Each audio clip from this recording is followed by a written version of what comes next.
जालना जिल्ह्यातील आंबड येथील मुलीने केलेल्या आत्महत्येला वेगवेगळी माहिती पोलीस तपासात समोर येत असून धक्कादायक माहिती समोर आली आहे। जालना जिल्ह्यातील आंबड येथे छेडछाडीला कंटाळून भाग्यश्री घाडगे हिने घरातच गळफास घेऊन आत्महत्या केली होती। याबाबत पोलिसांच्या ताब्यात असलेल्या सोहम मिंदर या आरोपीने भाग्यश्री घाडगे हिच्या बरोबरच अनेक मुलीला फसवलं असल्याचे पोलीस तपासात उघड झाले। यातील 2 मुलींचे जबाब पोलिसांनी नोंदवले।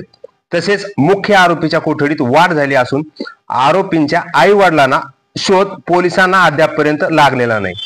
आंबड शहरातील शारदानगर मध्ये राहणाऱ्या विद्यार्थिनी भाग्यश्री घाडगे हिने छेडछाडीच्या त्रासाला कंटाळून गळफास घेऊन आत्महत्या केल्याची घटना 7 दिवसापूर्वी घडली होती।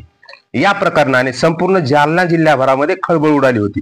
आरोपींना कठोर शिक्षा व्हावी म्हणून दुसऱ्या दिवशी रॅली काढण्यात येऊन आंबड शहर बंद पुकारण्यात आले होते।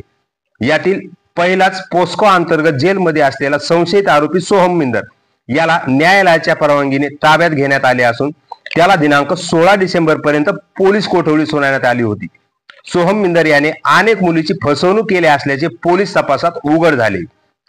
याबाबत 2 मुलीचे जबाब आंबड पोलिसांनी नोंदवले असून आणखीन काही मुली जबाब नोंदवणार असल्याची माहिती सहाय्यक पोलीस निरीक्षक अमोल गुरले यांनी दिली आहे। मुख्य आरोपीचे आई वडील हे गेल्या 4 ते 5 दिवसापासून पोलिसांना सापडलेले नाहीत।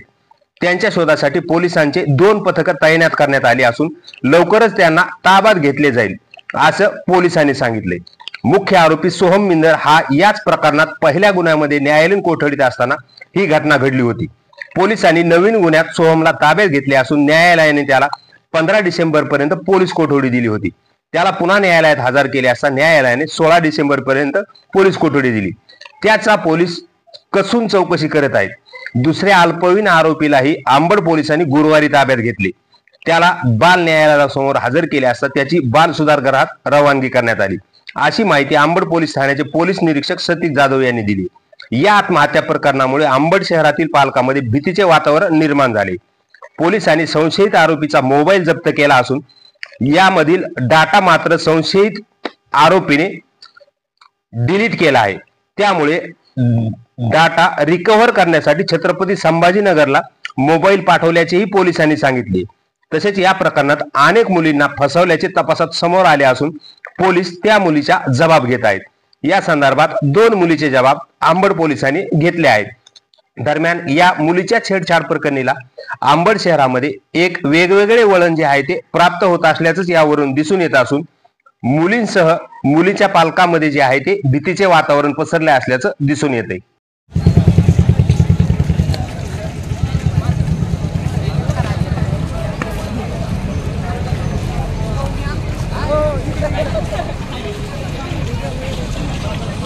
जी कालची घटना झाली सर्व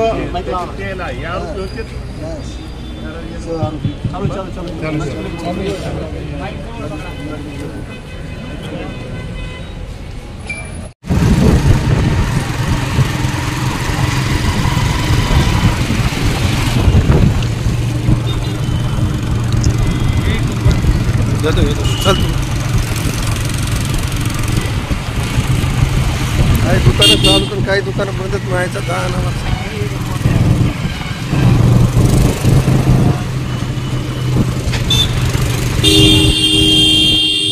तुम्ही आज सगळेजण आलात त्याबद्दल खरंच धन्यवाद।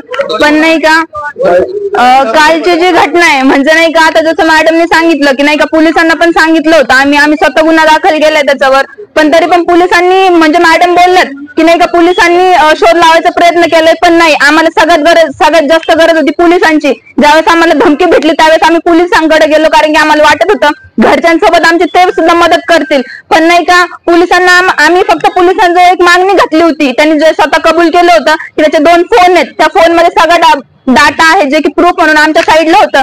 आम्ही पोलिसांसोबत ती मागणी घातली की ते 2 फोन जप्त करा, पण तरी सुद्धा पोलिसांनी ते 2 फोन जप्त केलेले नाहीत आणि त्याच टेन्शन मध्ये आज परत धमकी येऊन तिने स्वतःचा जीव गमावलाय।